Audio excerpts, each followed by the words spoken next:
Hello and welcome back to Core Finance. I'm Matt Brown. I'm joined today by Rahul Khanna, who is FX strategist at TraderMade. We're going to do 3 videos today. We're going to start off by looking at cable. And if we have a look at the chart, just tell us what's going on here. We've had a bit of an uplift in sterling.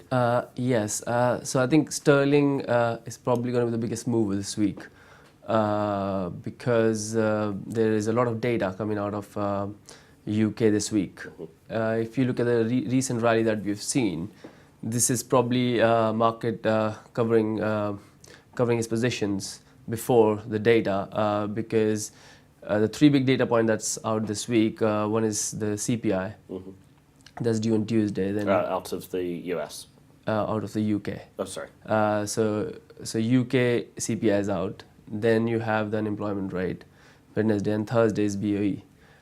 So it's like back-to-back big data points, and that is why sterling has rallied because of a couple of reasons. One was that UK inflation was expected to come in positive this week, so that's given cable a little bit of lift. Obviously dollar weakness tying in with that, but also now the market is expecting BOE to possibly be more hawkish, a little bit, because this has come about because of what's happened last week, with the ECB sounding a little bit more, on the hawkish side, thinking about tapering possibly might be coming. There might be discussion on tapering in October. So hence, markets thinking let's take a more balanced view on cable. Could be that Mark Carney, given his mercurial nature, could say that similar things to what the ECB has said. So hence, the market is covering itself. What we think is that there is some upside potential to cable from here, depending on the data point. If data point does come in positively as expected, then cable has some further upside. But I think there's a lot of resistance around the 135 area, which is the 2009 low.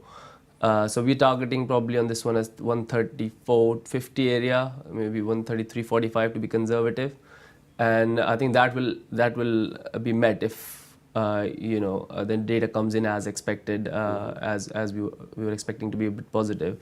One crucial thing to be looking at would be the unemployment, in the unemployment data, to be looking at the average earnings. Yes. If we see a bit positive response there, then there could be this talks about that inflation is up, average earnings is rising. Why? There might be pressure on BOE to then sound more hawkish, and then we'll see those targets being met. But I think there's heavy resistance at that area, and I think market would be going short there because in the grand scheme of things, we're still a long way away from where we could see that 135 break. So I think it's probably going higher, but I think there is a few weeks when it might consolidate around that area, even if it has to go up higher from there. So I think a big week for sterling, and I'll expect a lot of volatility, and I think don't try to think that this I can make big bucks here, maybe this is going really high. I think be careful that there could be short just waiting around the 134 area, 135 area. So but still interesting week for sterling. And would you say we've already seen the moves now happen to the upside in sterling, or I think there's still some more upside left here as data confirms, because I think market is now already priced in a bit of that positive data, thinking that okay, the market is, that's why we've seen the move we've seen last week, because otherwise there was no reason to have a sterling move if there was no data.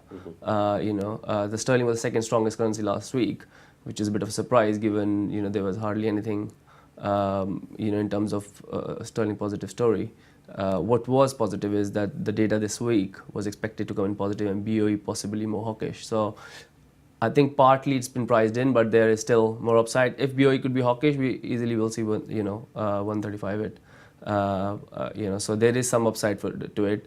I think we probably see now 129 area to 128.50 area now becoming the sort of a base where I don't see that cable going down below there, because it tested that level quite a few times over the past few months. So I think that becomes the base now, and the long will slowly, gradually build to probably test that 135 area over the coming weeks and possibly months. So I think that. So in terms of answering your question, there is some upside, but it's let's say it's 60-70% priced in, and then 30% move if that does happen. Understood. So all eyes to the data points this week. Rahul, thank you very much for joining us. Thank you.